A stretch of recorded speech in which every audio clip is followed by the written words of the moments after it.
Hey, I'm John. I'm Laura, and this is our Airstream.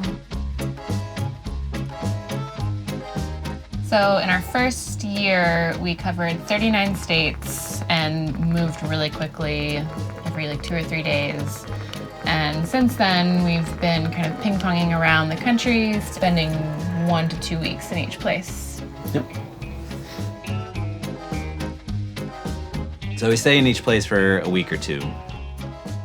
On Sundays is usually when we move. You do all the outside. He usually does all the outside stuff. I usually take care of all the inside stuff. So while I'm putting everything away inside, he's outside putting up the stabilizer feet and unhooking the water and putting away the power cord and getting the outside of the trailer ready. And then when we get to a spot, it's kind of the reverse of that. We unhook the trailer, we let the cat out of the bag. Literally. Oh my God.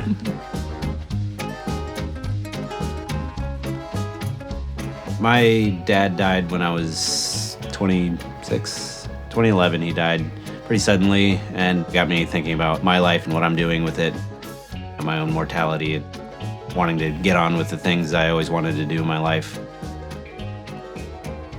My mom had bought this first Airstream in 2006 and fixed it up. You know, I had always been telling myself I wanted to travel a lot, but I hadn't even been to California yet. I figured this was the time to take the leap and go on a journey to find myself or whatever. I had been dating Laura for about 4 months, and I told her what my plan was. I was gonna borrow this Airstream from my mom and take it around the country for a year, and then I left a nice awkward pause. Yeah, I was like, okay, well, it was great meeting you. I guess, this is it. You're going to go on your adventure and I'll stay here in New York. And then he asked me if I wanted to come with him. I was like, absolutely, definitely 100%. Let's do it. So we kind of went into it blindly and we're like, well, we'll figure it out along the way. And we did. And it's worked out pretty well so far. Yeah, I'd say. Yeah, 5.5 years later, we're still not tired of it. Still in an Airstream. Yeah. We've been living in this Airstream since April of this year, so about 6 months. We spent about 14 months designing and custom building everything in here based on what we had learned living in our first Airstream. So this is our dinette area. It's where we eat dinner, it's where we watch movies. It also folds down into a bed, so if we have guests, they can sleep here, and it's comfy and pretty much queen size. Dogs like to lounge on it. Yeah. We haven't had a guest sleep here yet, but they would sleep here. Yeah. So, or if I'm in the doghouse, they could sleep here. So this is our kitchen. It's fully functioning. We have the gas stove, gas oven. I love to bake, so I made some muffins yesterday. I cook sometimes, but mostly I do the dishes. So this is my half of the kitchen. That's her half. Yeah. This is where John does all of his work. Yep. And that's where Laura does all of her work. Barcelona Quilting Company is my business, and I make modern quilts. Being on the road and traveling to all these beautiful places is a constant source of inspiration. That's not something you can get from being in one place. It's really exciting living on the road. So glamorous. Yep. Usually not the stressed up thumb. More sweatpants. Yeah, more sweatpantsy for sure. Poor John has to listen to this all day. In meetings, and people are like, what is that sound? He's like, oh, that's just my wife's sewing machine. Yep. Sorry. I work for a Silicon Valley startup, so I always joke that I'm co-working with a quilting startup. We have a lot of people that tell us, oh, you're living the dream. And we're incredibly lucky to live like this, but it's every day I'm sitting at my desk for, a good solid 8 hours and doing work stuff and getting stressed out about work stuff. And we're not immune from the stresses of daily life. It's nice that we're overlooking a river but we still have problems. We spent about 50 grand on this over the course of 14 months. It's not free to live on the road. It can be, but it's not always. Sometimes you need to, stay in an RV park, and the fees for that can range from $20 to $100 a night. So, over a month, that can add up to just as much as you might pay in rent. The thing about this lifestyle is it can be like as frugal or as lavish as you want, or as you can afford, and you can enjoy yourself either way.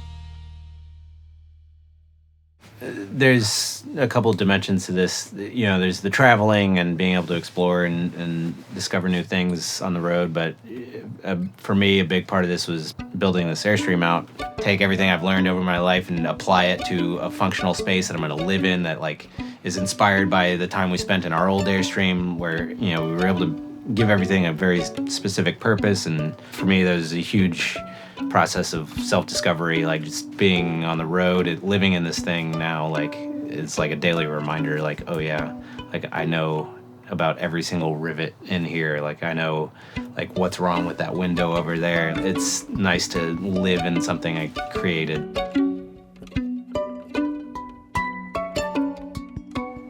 So this is our pantry. We've got huge, full hallway width drawers. I mean, it's more storage than we could possibly. I'm gonna show you my favorite part. Yeah, John's very proud of this. We have this little extra counter space here, which is perfect for our bar. So if I want to make a cocktail,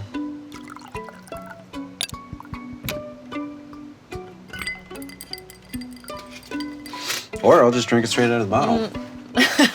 So this is our bathroom. It's got our toilet and our sink in it. And this will be our shower someday, but for right now, it's just a closet. But this hallway is designed to open the bathroom all the way up. So if I close this door here, and then also close this door, the whole space becomes one big bathroom. So this is our bedroom. We have our bed, obviously, our wardrobe, and a dresser where we keep all of our clothes. All of this on the side is storage, and then under the bed is where I keep all of my fabric and batting and extra quilts. There's lots of storage, but it's also really spacious, which is nice.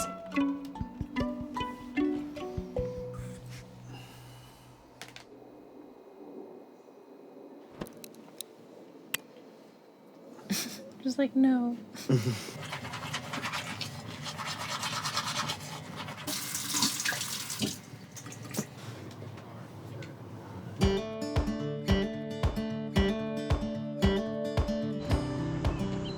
Wake Up Wednesdays, a tradition we started to kind of get us out of our, daily routine of just waking up and going to work. It's an opportunity for us to explore whatever place we're in.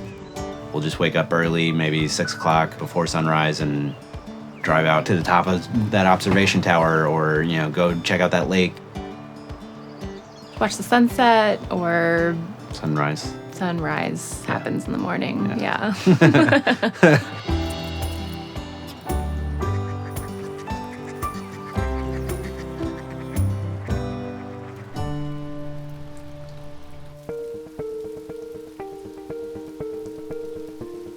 Yeah, I think about my dad all the time.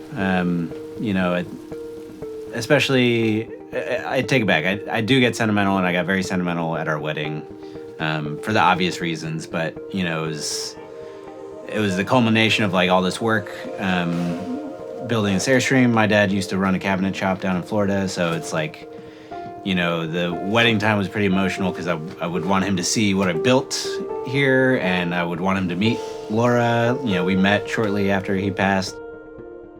The wedding was a time for all of that to come together, and so for him to not be there, was tough. But I'm not too into the afterlife or any of that. But I would think if he was still around, he'd be proud of me. So yeah.